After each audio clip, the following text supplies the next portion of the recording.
माता दी भक्तों। आज का जो वीडियो ये उन सब भक्तों के लिए है जो अक्सर मुझसे सवाल करते हैं, गुरुजी हमने कई सारे उपाय करे, टोटके करे, पर हमें कोई भी सफलता नहीं मिली।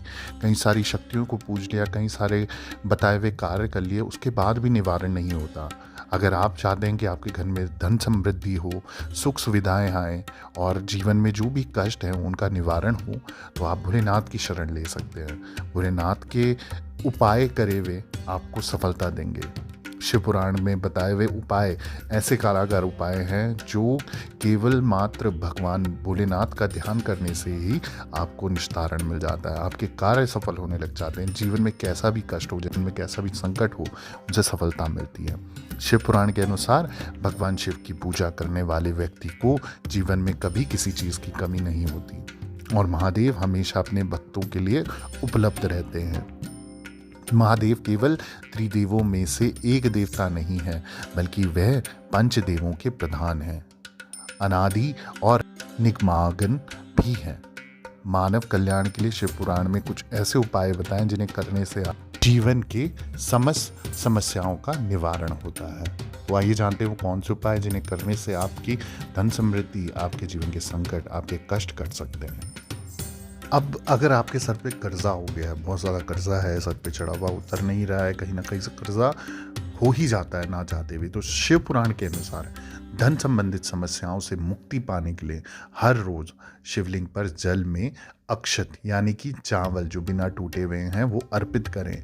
सोमवार के दिन शिवजी पर एक वस्त्र चढ़ाकर उसके ऊपर अक्षत रखकर समर्पित करने से लक्ष्मी प्राप्त होती है और अच्छे मार्ग से धन संग्रहित होता है। साथ ही इस उपाय से कर्ज की समस्या से भी मुक्ति मिलती है। अगर जीवन में आपके हर काम में अड़चन आती है, रुकावट आती है, कुछ भी करने जाते हैं वो आधा ही रह जाता है, पूरा हो ही नहीं पाता है, तो हर रोज जल में काले तिल मिलाकर शिवलिंग का अभिषेक करने से सभी पाप नष्ट होते हैं और जीवन की सभी अड़चन दूर होती है। साथ ही ये उपाय अशुभता को कम करके शुभता की ओर लाता है, जिससे जीवन में सभी तरह के आनंदों की प्राप्ति भी होती है।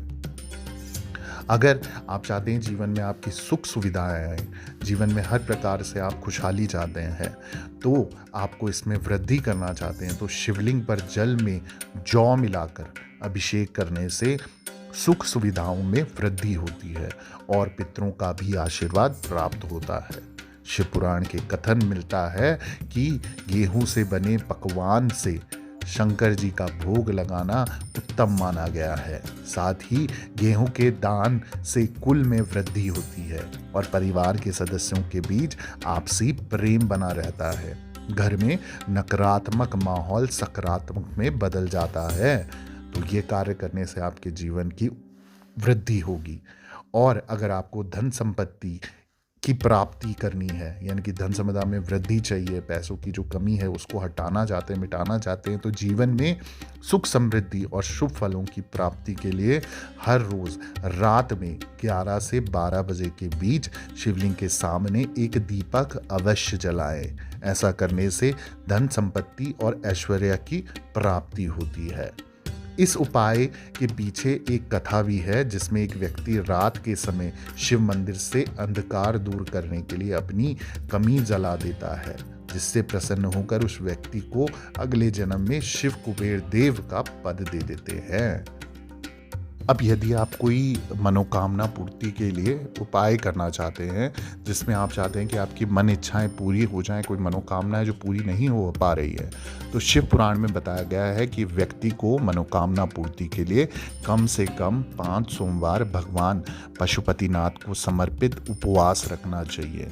बता दूं कि इस व्रत में प्रदोष व्रत की भांति ही शिवजी की सुबह और प्रदोष काल में पूजा की जाती है।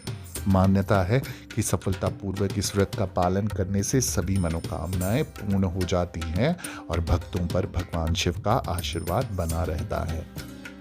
दंपति या पति पत्नी जो संतान सुख से वंचित हैं और चाहते हैं कि उनके जीवन में एक संतान की प्राप्ति हो, तो वो भगवान शिव का ये बताया हुआ उपाय शिव पुराण के अनुसार कर सकते हैं, जिससे उनको भगवान शिव प्रसन्न होकर संतान प्राप्ति का आशीर्वाद अवश्य देंगे। जौ द्वारा की हुई शिव की पूजा स्वर्गीय सुख की वृद्धि करने वाली है, ऐसा शिव पुराण में कथन है। गेहूं से बने हुए पकवान से की हुई शंकर जी की पूजा निश्चय ही बहुत उत्तम मानी गई है। गेहूं के दानों से पूजा करने पर संतान की वृद्धि होती है, संतान की प्राप्ति होती है। अगर कोई व्यक्ति स्वास्थ्य में लाभ पाना चाहता है या बीमार रहता है कोई ना कोई परिवार में, जिसका दवाई नहीं लगती, कोई भी चीज़ काम नहीं करती, या कोई टीबी का रोगी है, कोई भी इस तरीके की परेशानी किसी को है स्वास्थ्य के लिए, यदि कोई व्यक्ति शारीरिक रूप से कमज़ोर है, तो शिव पुराण में इसके लिए भी विशेष उपाय बताया गया है। रोज़ाना भगवान शिव का अभिषेक गाय के घी से करें, इससे उस व्यक्ति की कमज़ोरी दूर होती है। वहीं शहद से भगवान शिव का अभिषेक करने से टीबी के रोगियों का इलाज हो सकता है। तो ये है जानकारी शिव पुराण के अनुसार बताए हुए उपाय को लेके। इसके अलावा आपका कोई संकट है, कोई परेशानी है, कोई दुविधा है, कोई कष्ट है, आप डायरेक्ट मुझसे मैसेज कर सकते हैं। मैसेज के माध्यम से मेरी इंस्टाग्राम के प्रोफाइल पर भी जुड़ सकते हैं मैसेज करके, और या फिर फेसबुक आईडी पे जुड़ सकते हैं। मेरी इंस्टाग्राम की प्रोफाइल का नाम है ऑफिशियल देवी भगवती शक्ति, जो यूट्यूब चैनल का नाम है, और फेसबुक आईडी है मेरी देवी भगवती और शक्ति, इस नाम से फेसबुक पे आईडी। आप डायरेक्ट मेरे साथ वहाँ जुड़कर भी संपर्क कर सकते हैं। बाकी मैं कभी कभार लाइव आता हूँ, जैसे शनिवार, मंगलवार या किसी भी दिन शाम को 7 बजे से 9 बजे के बीच में, तो आप डायरेक्ट मुझसे लाइव भी जुड़ के सवाल कर सकते हैं। इसके अलावा देवी भगवती सच्ची शक्ति माँ डाटकाली के दरबार से जो भी भक्त सच्चे मन सच्चे भाव से जुड़ेगा, माँ भगवती उसकी मनोकामना पूरी करे, यही मेरा आशीर्वाद है, यही मेरी मन इच्छा है। जय माता दी, जय माँ डाटकाली।